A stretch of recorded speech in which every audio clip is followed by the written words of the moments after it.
오늘 여러분과 함께 나눠볼 이야기는요, 바로 흘러 떠내려가지 않도록입니다. 이게 한국은혜교회의 한 설교에서 나온 주제인데요. 어쩌면 우리 모두가 마음 한구석에서 느끼고 있을 법한 그 막연한 불안감 있잖아요.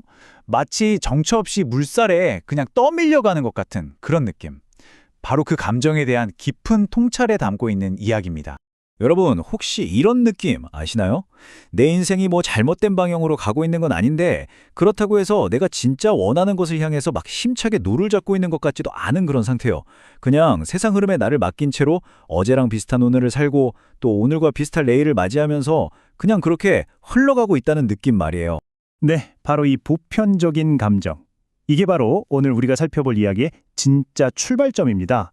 한국은혜교회의 설교에서는요, 많은 사람들이 공감하는 이 표류하는 듯한 느낌을 영적 표류라는 개념으로 딱 정의하고 도대체 왜 그런 건지, 그리고 해법은 뭔지 아주 진지하게 탐구하고 있거든요. 그럼 오늘 이야기의 여정을 한번 쭉 훑어볼까요? 먼저 영적 표류라는 문제가 대체 뭔지 그 실체를 파악해 보고요. 이어서 우리를 꽉 붙잡아줄 세 개의 밧줄에 대해 알아볼 겁니다. 첫째, 더욱 유념하기. 둘째, 구원을 등한히 여기지 않기. 그리고 셋째, 살아있는 증거 붙잡기. 마지막으로는 이 모든 걸 단내리기라는 하나의 이미지로 정리하면서 마무리할게요. 자, 그럼 첫 번째 파트부터 시작해볼까요? 우리가 도대체 왜 떠내려가고 있는지 그 문제의 본질인 영적 표류에 대해서 한번 알아보겠습니다. 영적 표류? 이게 뭘까요? 이게 말이죠, 무슨 번개 맞듯이 갑자기 쾅 하고 일어나는 그런 극적인 사건이 아니에요. 오히려 아주 천천히, 점진적으로, 대부분은 내가 알아채지도 못하는 사이에 일어나는 움직임이죠. 바쁜 일상의 물살에 그냥 휩쓸려서 나에게 가장 중요했던 핵심 가치와 믿음으로부터 아주 서서히, 조금씩 멀어지는 현상, 바로 그겁니다. 이 구멍난 그릇이라는 비유 정말 와닿지 않으세요? 우리 마음이 꼭 밑빠진 독 같아서요. 소중한 진리를 애써서 꽉 붙잡고 있지 않으면 너무 쉽게 스르르 새어 나가버리는 거죠. 근데 동시에 세상은 쉴 새 없이 다른 메시지들을 그 텅 빈 자리에 막 쏟아부어요. 결국 우리가 의도적으로 집중하고 채우지 않으면 떠내려갈 수밖에 없는 겁니다. 자, 그렇다면 이 표류를 막을 첫 번째 생명줄은 과연 뭘까요? 바로 의도적인 집중입니다. 우리가 이미 들었던 것, 이미 알고 있는 바로 그것에 더욱 깊이 마음을 쓰는 거죠. 그럼 어떻게 하면 더 유념할 수 있을까요? 설교에서는 아주 구체적인 방법 3가지를 이야기하는데요. 첫째는 말씀을 내 삶의 수많은 선택지 중에 그냥 하나로 두는 게 아니라 가장 중요한 우선순위로 두는 겁니다. 둘째, 아무리 바빠도 나를 위한 시간을 확보하는 것. 그러니까 말씀을 읽고 묵상할 시간을 의도적으로 딱 지켜내는 거죠. 그리고 마지막으로 한 번 듣고 아, 좋았어 하고 흘려버리는 게 아니라 들었던 메시지를 계속해서 곱씹고 되새기는 거예요. 이제 두 번째 해결책으로 넘어가 볼게요. 이건요, 사실 우리 마음을 좀 더 깊숙이 건드리는 이야기가 될 것 같아요. 바로 우리가 받은 이 선물의 가치를 제대로 아는 것, 소중히 여기는 겁니다.